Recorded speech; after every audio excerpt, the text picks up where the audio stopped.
Ladies and gentlemen, welcome to Woodburn Accountants and Advisors China webinar series on market entry into China.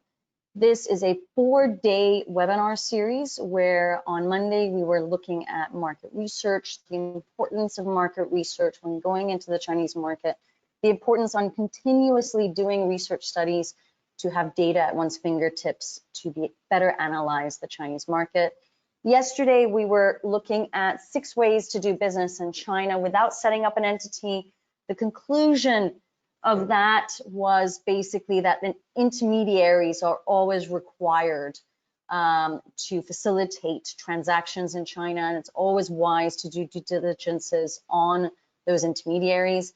Today, we're going to be looking at representative offices, which is one form of entity that can be established.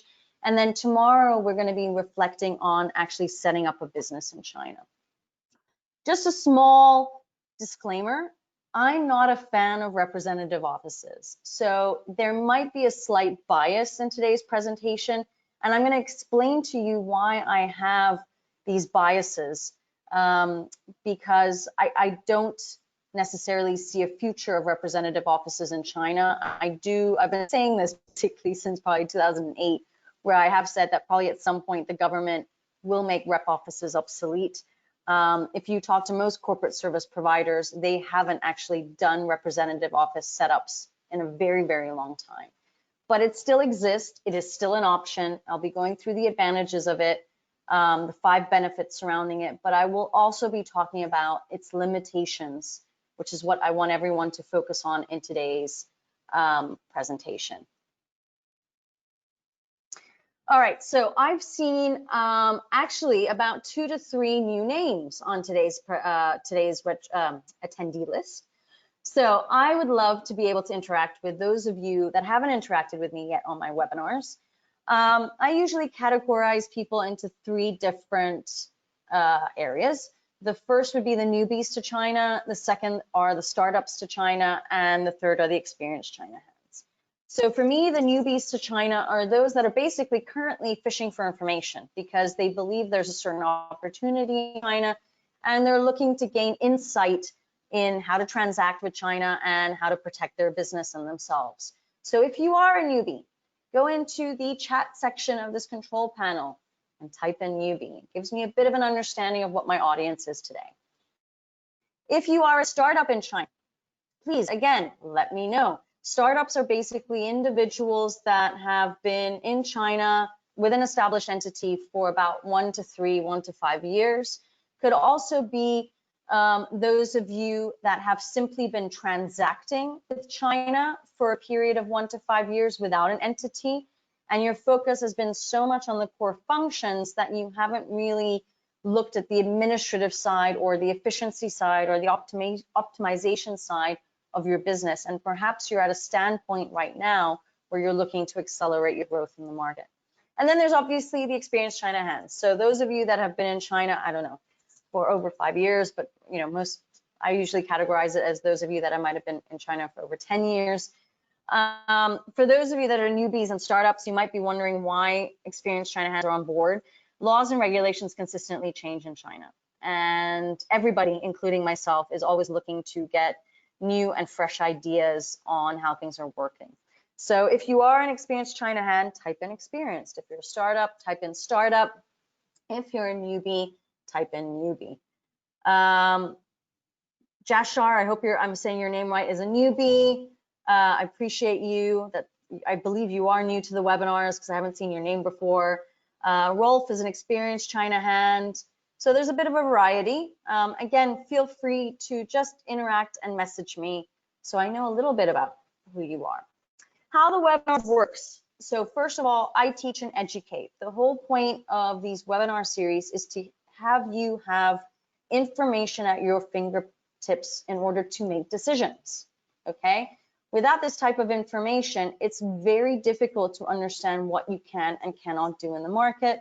What are the advantages of certain business models? What are the disadvantages?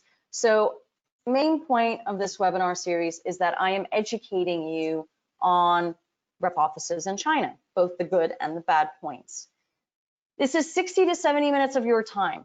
So please, please, please interact with me. If you have questions, if you have comments, I will be staying online until all the questions and comments have been answered or vocalized in the Q&A section. If you have a question, but you want it to be private, just write private initially, and I will contact you privately later on. But please use this time. It's complimentary and it's your time spent, so use it wisely. Just a technical side. I don't own GoToWebinar, and I know that people have had a lot of frustrations with the system, similar to Zoom. Just for your reference, if I'm speaking, I can't help you technically, and I don't have colleagues that are with me at this point in time either.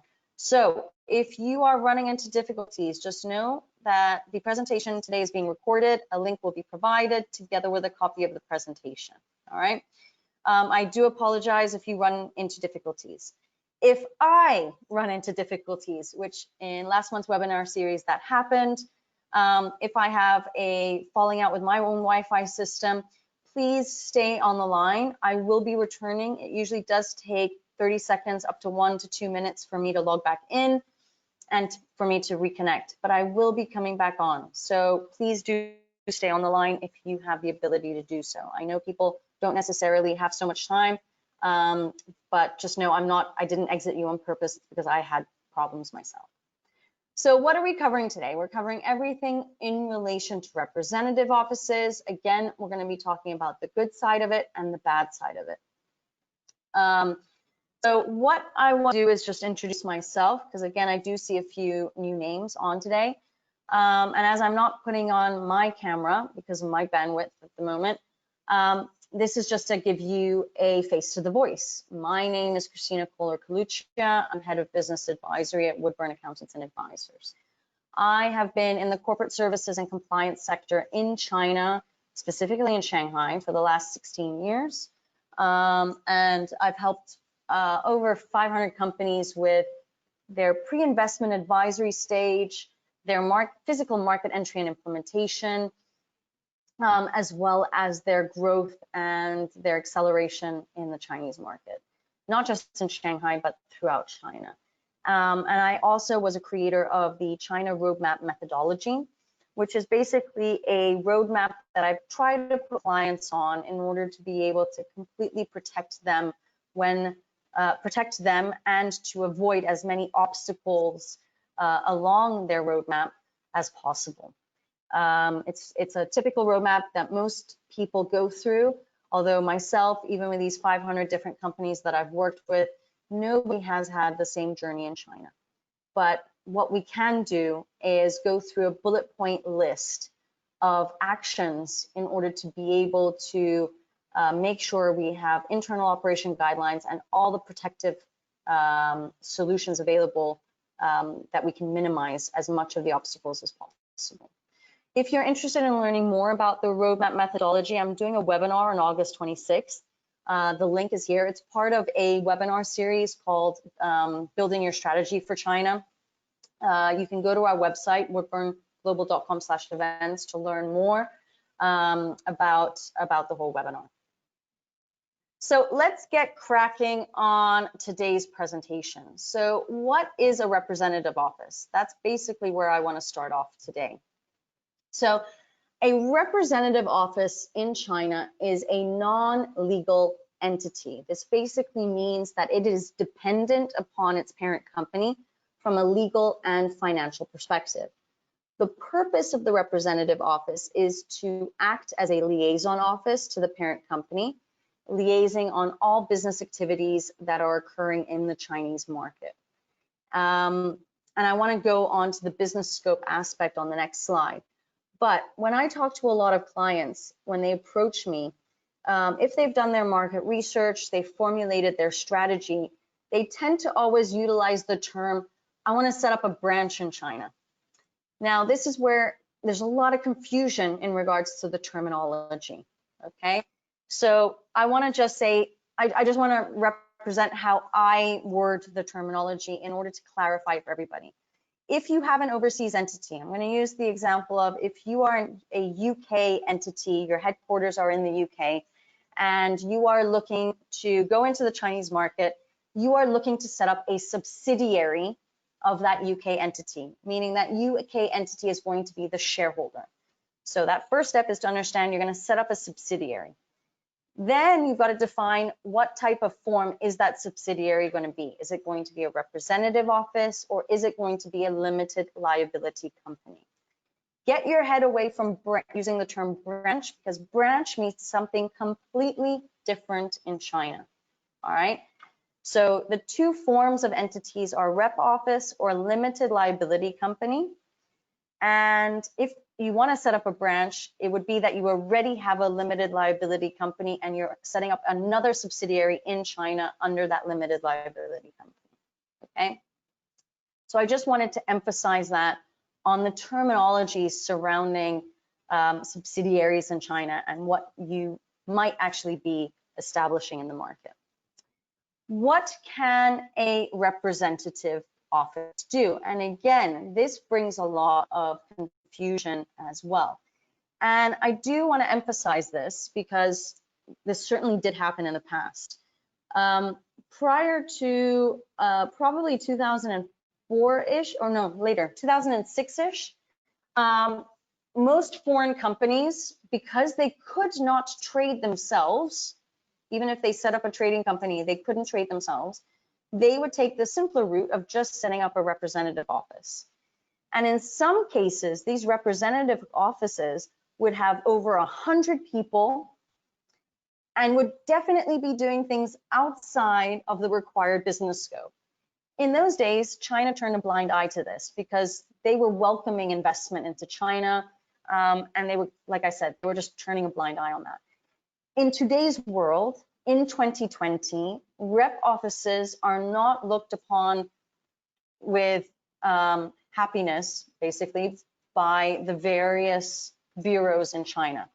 Because what the bureaus want you to do is that they want you to invest into China through a limited liability company, which increases your commitment, but in turn, you're also submitting a investment capital that's going to be input into the company. Okay, so what can a rep office actually do? And this is really critical because rep offices still have to do audits. And if the auditor finds out you're doing things that are outside of your scope, this could lead to difficulties in the end of the day. Okay, so ultimately, a representative office is purely a liaison office between the head office and third parties in China. It should only communicate, cooperate, and facilitate working relationships. This ultimately means it cannot negotiate deals, and it should not. It can provide physical on-the-ground services. It cannot trade in goods, including samples. It can only communicate, cooperate, facilitate. So ultimately, it leads to the fact that it can only do market research, product display, and publicity activities. And ultimately, it allows you to employ individuals. Okay, so who would I recommend a representative office to? I would recommend representative offices, or I'll give you a case study on this actually, nowadays to companies that are physically not looking to transact in China. So I had, for example, a real estate company coming from a certain jurisdiction in Europe that set up a representative office in China with 1 foreigner and 2 local staff, purely to market the real estate projects that were existing in that overseas jurisdiction. Okay, it's purely a marketing office, meeting people. It's basically communicating, cooperating, and facilitating the ultimate goal of Chinese individuals looking to purchase property in that jurisdiction in the EU. Okay, so they have no long-term vision of ever being able to transact locally because that's not what their business model is. If you have a long-term vision of ultimately looking to transact on the ground in China, which I just want to say, most companies, that is their objective eventually, the rep office is not the right solution for you. You should go straight away into a limited liability company because of tax advantages, because of greater flexibility, because of being able to show further commitment in the market, etc. Okay, so why would you set up a representative office in China? I wouldn't, not unless you are really unsure of the market and you're not sure what your long-term vision is. Okay, but if you don't have a long-term vision, that's also dangerous to be going into the market and establishing an entity. Okay, then I would reflect back on yesterday's presentation of using intermediaries initially. Okay, rep offices are great because they're a cost-effective way of breaking into the local market. There's no upfront capital that has to be presented. Generally, their running costs are lower because you're not going to become as operational as you may be with a limited liability company. And ultimately, you have 100% ownership and control over the rep office. Whereas if you would use the intermediaries, like I said yesterday, you know, a lot of the control would be in their fingertips.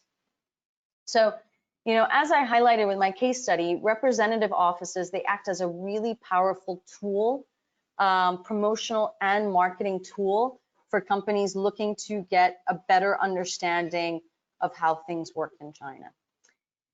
Now, the downside, which I want to highlight here, is the fact that representative offices, although they are liaison offices and although they are simply not transacting, the Chinese government has the belief that this rep office will be generating income for the shareholding company, which will be the overseas entity. So let's take the example of this real estate company that has a rep office in Beijing.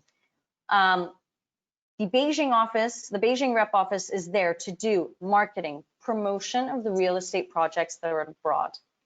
But once they find an individual that is going to purchase a property, that deal goes direct between the company in the European nation and the individual, okay? And the government is saying, well, with that transaction, with the activity that you did, you generated revenue and income. As a consequence, your rep office is liable for taxes, okay? In general, the formula is a little bit more complicated, but in general, you are looking at a tax condition whereby you are taxed on the expenses of that rep office at a rate of 10%, okay? There are better ways of formulating that structure by going through limited liability companies. And if you're interested to understand how that works, it's much easier for me to do that on a case-to-case basis and directly with you on a conference call. Because tax issues are always a complicated discussion. But there are more tax-effective ways of doing this. Now, I also want to emphasize here, tax is only one component that you should be considering on your strategy, but it could be quite a viable component in the future. Now, if you are looking to establish a representative office, there are 4 very strict criteria. 1, the shareholding company abroad has to have been established for at least 2 years. So no longer do you have that option of setting up a Hong Kong company, Singapore company, or a new UK company to act as the holding. It has to have been an existing company established for a period of 2 years in order to then set up the representative office. In addition to that, because the representative office is a dependent entity on the shareholder, you cannot hire people directly. You have to go through a labor dispatch agency, which acts as an intermediary to hire individuals. And this is referencing local employees. If you want to second or expatriate a foreign employee under your rep office, you can only have up to 4 foreign employees in a representative office, okay? And last but not least, you also have to have a registered office address. Home working is not an option. Virtual offices are not an option. You actually need to have a registered office address that is a room with 4 walls. All right. Now, why, I'm following this on from yesterday's presentation. So yesterday we were talking about 6 ways to do business without an entity. So the big question is, why would you move utilizing intermediaries to having a representative office? So I have clients who do things in a variety of different ways. So first of all, I'm going to use the case study of one client. They've been using a distributor in China for many, many years. And as the business was developing, the company realized it would be great for them to have a foreigner in China to manage the relationship with the distributor, have someone on the ground who has worked for the organization abroad, knows the philosophy, the products, the ethos basically of that entity, and be able to work with the distributor in the same time zone on a daily basis. So they did that. They hired a foreign employee. And unfortunately, they put this foreign employee initially under a freelance agreement, or not a freelance agreement. They were employed still by the UK, and they went on business and tourist visas, and I had to basically travel in and out, even though they had an apartment in Shanghai. Now, that's not optimal, okay, because it's very inefficient to have somebody who's supposed to be working full-time on the ground and having to constantly travel in and out due to visa issues, and having the fear and worry that eventually a tourist or a business visa will not be actually issued. So, as I mentioned yesterday, you have an option of using a professional employment organization to hire this foreigner, or you can set up a representative office. Okay, so one thing is then the ability to hire people under a representative office and still utilizing that distributor. Okay. And eventually, as things grew, they hired 2 more people that were under this foreigner that were there to do services that the distributor was basically not doing, which was predominantly marketing and promotional activities, branding, etc. Okay, so that's one model that you could create whereby you continue to utilize the intermediaries to physically trade, but eventually you have a representative office because you realize that the distributor has certain limitations and you need people on the ground that are working for you to overcome those limitations and do a better job in terms of efficiency and optimization. And you can do that through a representative office. All right. Again, a rep office, more than anything, also shows that you have commitment. So this brand suddenly could highlight on their website and in other marketing areas that they actually had an office in China. Okay. Definitely increase their brand image and profile. They were able to hire people under the representative office. The staff felt stable, they felt secure. They also felt that there was a career progression for them because the company actually had an entity on the ground. And like I said, over time, they were realizing that in this case, the distributor, the intermediary, had certain limitations and certain things had to be improved and more control had to be placed under their umbrella. And that's why they also went with the rep office route. And they hired people to manage the marketing platforms and control them because the distributor did not have that certain experience to handle them. So that's why you might add a representative office to the current structure of utilizing intermediaries, okay? So what are the 5 benefits in relation to establishing representative offices? Now, with every benefit, there is also a con, and I want to highlight that to you as well. So the first advantage is certainly that you don't have to provide any upfront share capital, meaning a representative office does not have registered capital. Basically, how it functions is the rep office has monthly expenses. The parent company transfers the capital to cover those expenses into a bank account, and all the expenses are covered by that capital that is coming in. And it is a pure cost center. And ultimately, on whatever capital is being remitted, you've got to calculate about a 10% tax liability on that. Okay. Now, the downside to all of this is that capital is being remitted whenever it's required, and there is this tax liability of 10%. If you would go the route of establishing a limited liability company, you would have upfront share capital, which is called registered capital, but there is no tax liability. And in the majority of cases, companies will evaluate that the registered capital should be enough capital to sustain the business for a certain period of time, like 1 to 2 years, until they might formulate some form of transactions. So it's the same thought process with a rep office. If you calculate your budget for 1 to 2 years, you're calculating immediately a 10% tax liability on that budget. If you take the limited liability route, you're calculating a 1 to 2 year budget, no tax liability because it's designated as share capital. Now, obviously, the downside to that is that you are liable in China up to that registered capital. But if you are truly committed to the market, that really shouldn't be a problem for your decision making. All right.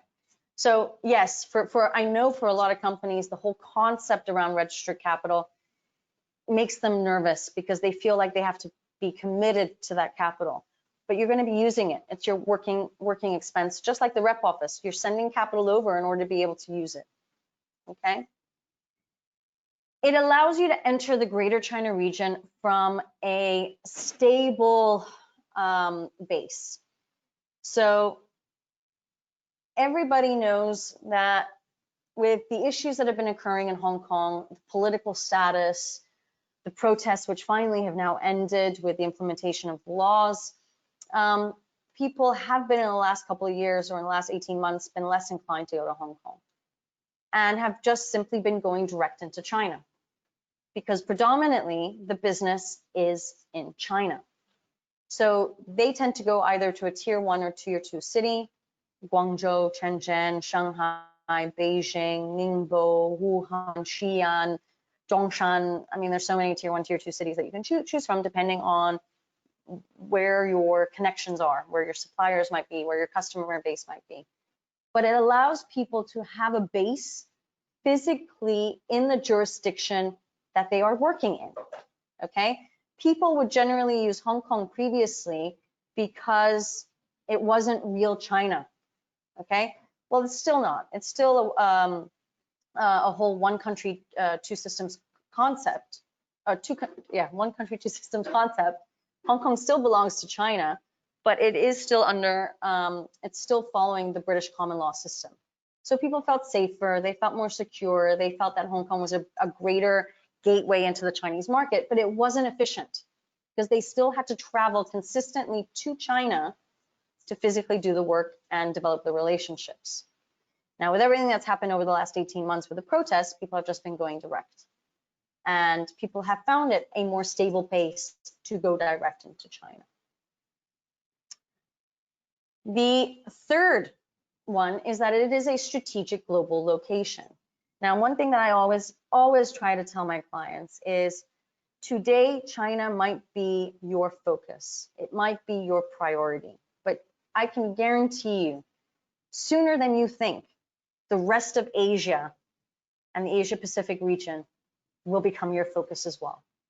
So where do you want that centralized location to be? Think very carefully if you're going into the Chinese market about your long-term vision and where you want that to be. And again, it is a central location and people are sidestepping Singapore and Hong Kong compared to back in the days when that would be where their central locations were. It is an easy administrative process and auditing as well. So I cannot deny this. Setting up a representative office is slightly faster and slightly more efficient than setting up a limited liability company from a Ministry of Commerce perspective. Okay. In terms of accounting, tax, payroll functions are slightly more complicated because you've got to use a labor dispatch agency. You can't do it direct. In terms of accounting and tax, you still have tax liability, so you still have to do tax declarations. In terms of an accounting, you still have to keep a P&L and you still have to keep a balance sheet.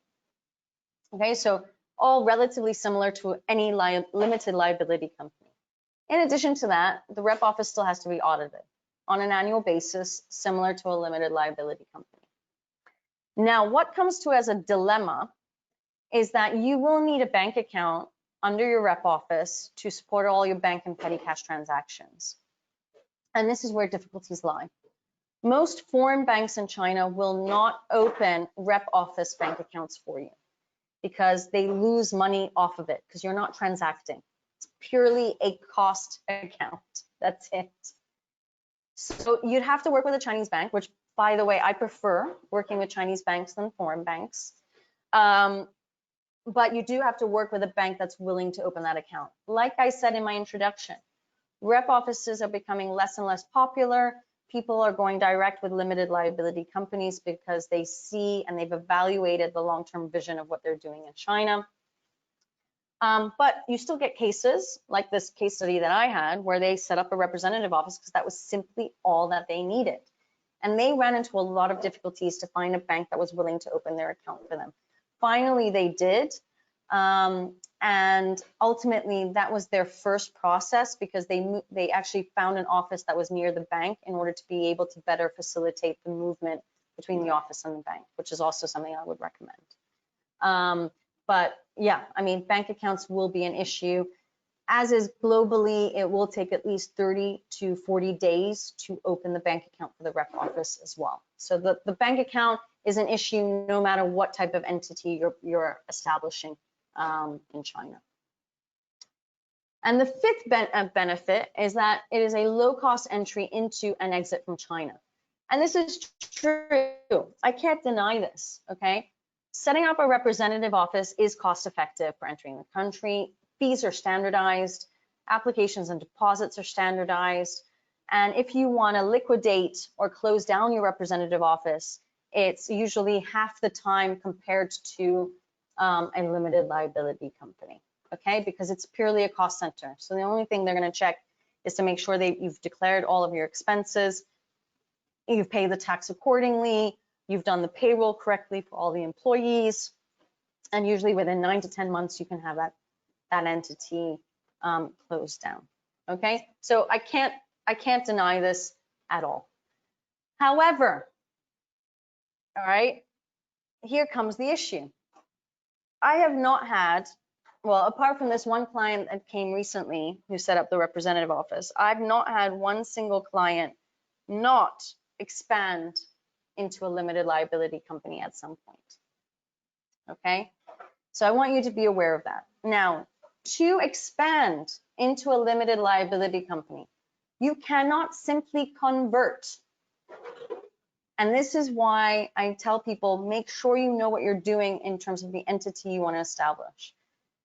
The whole process involves the fact that your rep office is in one office location. You have to find another office location to set up and register the limited liability company because only one company can be registered in one office location. You would have to set up the limited company. Then you would have to move your entire staff, sign new employment contracts to the new entity, terminate all of your lease agreements and whatever else under the rep office, and then you can start the closure of the rep office.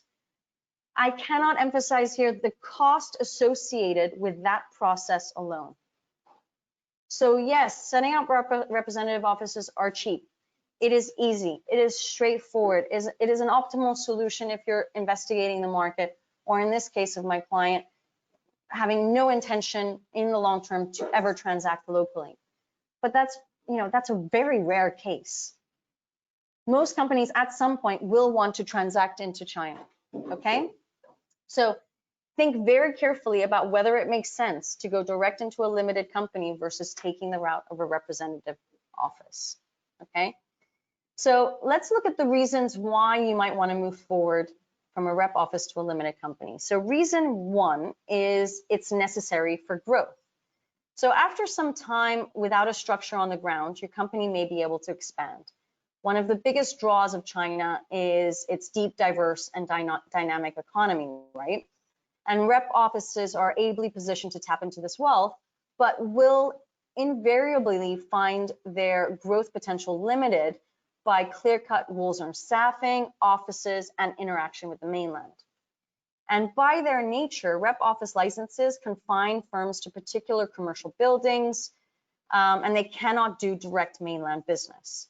So if your rep office is to begin trading with mainland Chinese entities, you'll have to start paying VAT and customs duty and potentially engage local agents to assist you with that.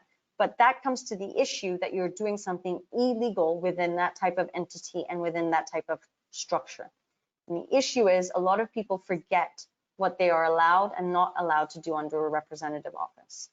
When you suddenly get bids for projects and you are required to make payments or receive payments suddenly and in the domestic market, you're going to lose out on the bid because you have the wrong structure. So you've definitely got to think about the growth potential and whether a rep office will really suffice for that. Reason 2 is that it enables diversification. So growth inadvertently might mean diversifying into new products, service, or sectors. For mainland Chinese companies, doing so is an easy administration. For a representative office, it is impossible. Okay, rep offices have a limited and predetermined business scope. Okay, you can only communicate, cooperate, and facilitate working relationships. You cannot negotiate deals, you cannot provide physical on-the-ground services, nor can you trade in any goods domestically or internationally. Okay, so the only foolproof way for a rep office to diversify is to turn itself into a limited liability company and basically go through a whole registration process for a limited company and a closure process for the rep office. Now, one of your questions might be, why wouldn't you keep both? Well, think about the cost factor. You're going to have 2 office locations. Now, and mind you, I do have clients who do this. They do keep both types of entities for a variety of different reasons. But think very carefully about the cost aspect in relation to that. The third reason is that it unlocks further recruitment. So to live in China, a foreign person needs to be sponsored, either based on the ownership of a business in China or on an employment contract with an employer in China. And it's a common hurdle. Now, as I mentioned earlier, you can only hire 4 foreign employees. If you want to hire local employees, you have to go through a labor dispatch agency. And obviously, the labor dispatch agency charges a fee for their services. Okay, so if you want to grow your business, hire more individuals, provide more stability to them, you're going to have to upgrade to a limited liability company in order to be able to employ people directly. You can always use the labor dispatch agency as then a payroll agent, which is a very different concept. Okay, it just means that they are handling the payroll for you versus actually acting as an immediate intermediary to hire you. Reason 4 is that it's all about potential. Okay, rep offices might be perfect for a short-term presence in China with no need to generate revenue and for very limited sourcing ventures or marketing and promotional activities. However, China, I mean, even with COVID-19, if you look at the statistics, and obviously you always have to take those statistics with a grain of salt, it is a growth machine. Okay, if you see it playing even a small role in your company's future, then moving from a rep office to a limited liability company could be a massive game changer for you. All right, basically rep offices provide too much limitation for you to attract any opportunity. Okay, and things happen suddenly in China. You might get project bids that you never expected to obtain. If you don't have that limited liability entity, you might not be able to attract that potential. Okay, so the I mean, I just want to end with one statement, which is really that the potential of the Chinese business now and in the future is colossal, and you have to take that into consideration.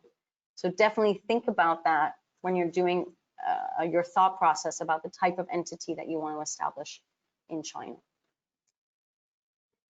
So let me conclude with why would you go to a limited liability company, okay? Or how can you make that analysis to understand why you should go to a limited liability company? I think first of all, you've got to create your business plan, create your strategy. What are you looking to do in the short and in the long term? Now, for this client of mine, again, and I mention him because he's the first representative office I've established in almost 8-9 years. His business model, I completely understand. And trust me, I was arguing with him at the beginning saying, are you sure you want this route? And when I understood exactly what his short and long-term goal was and what his objective was, I understood it. He has no intention of ever transacting locally. It will always be direct. And he won't be adding further services or sectors because he's in the real estate industry and it is solely in one jurisdiction. So you've got to create your strategy. You've got to create your business plan. Think about the short term, think about the long term. An exercise that I try to get sometimes my clients to do is to take a piece of paper and then separate that paper and say year 1 to year 3. Put in bullet points the activities that you want to do. Year 4 to year 6. Put the activities that you want to do. Year 7 to year 10. What are the activities that you see yourself doing? So you could maybe say year 1 to year 3 is exploratory, it's marketing, it's brand awareness, it's trying to foster relationships and potentially transact if there is that opportunity. Year 4 to year 6, transactions, right? You may have to issue FAPCAs, etc.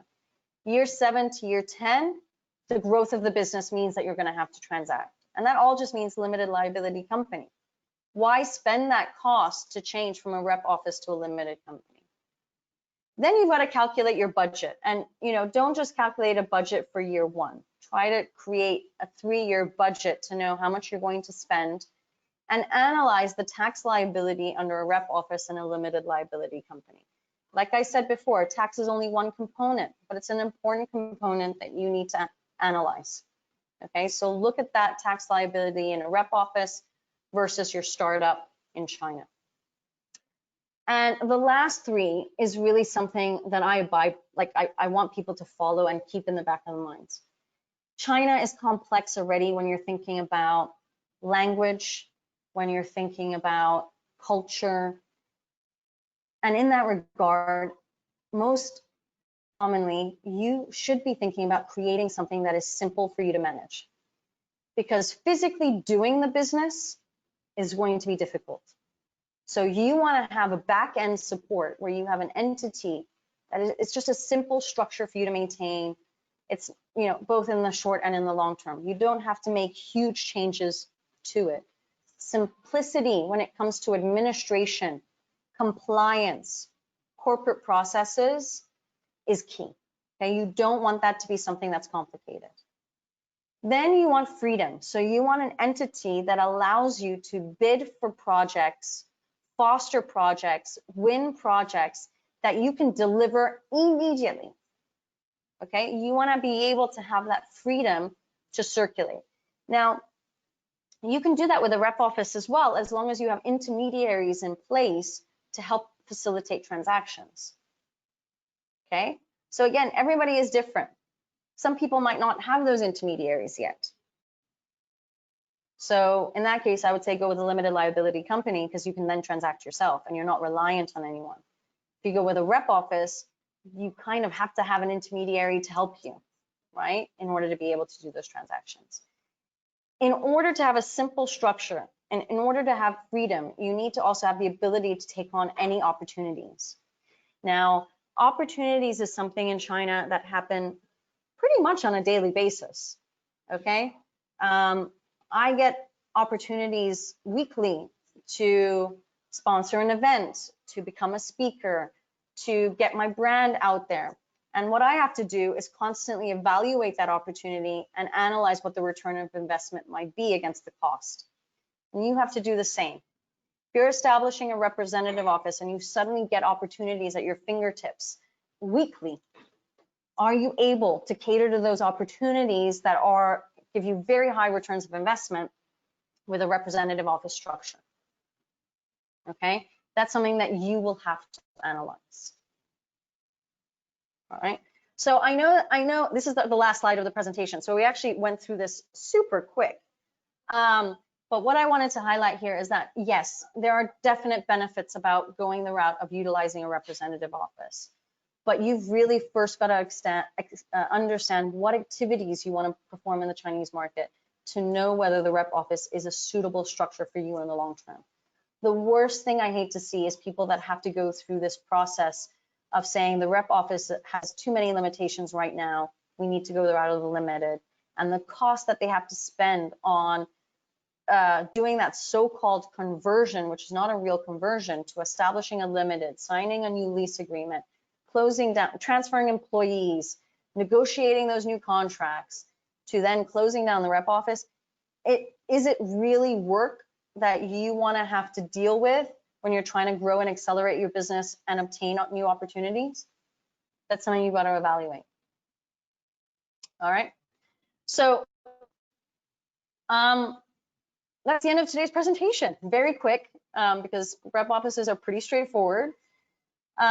If you guys are contemplating going into the market and you're trying to understand how rep offices might benefit you, I'm happy to do a brainstorming session.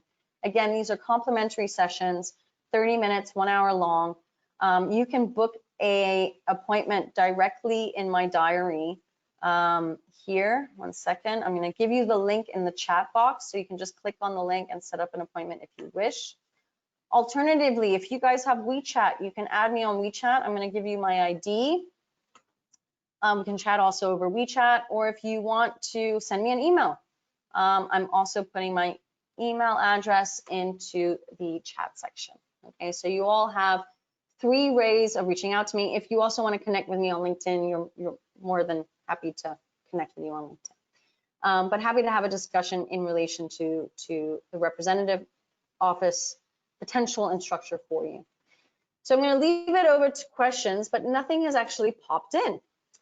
So I'm going to give you guys a couple of minutes. If you do have questions, type them in. So far, nobody has interacted. I'm guessing I was very clear in the presentation. I'm not sure. Or you might all be stumped. But like I said, I'll wait a couple of minutes to see if you have anything that you want to discuss. Still nothing is popping in. Like I said, if you want to set up a brainstorming session, please do. Don't hesitate. The link is here. I put it into the chat box, and I'd be happy to discuss privately with you. And just know that tomorrow we're going to be talking about setting up a business in China.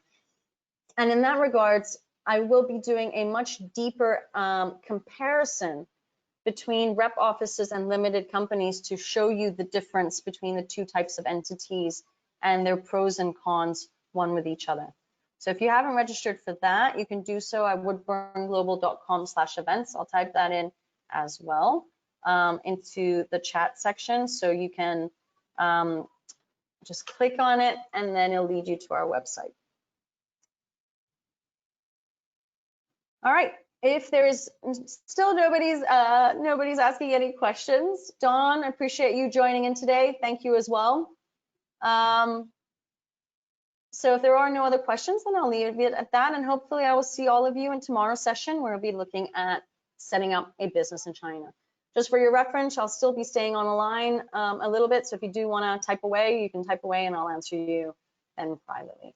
Thank you all again for joining, and I look forward to seeing you again very soon. Thank you and goodbye.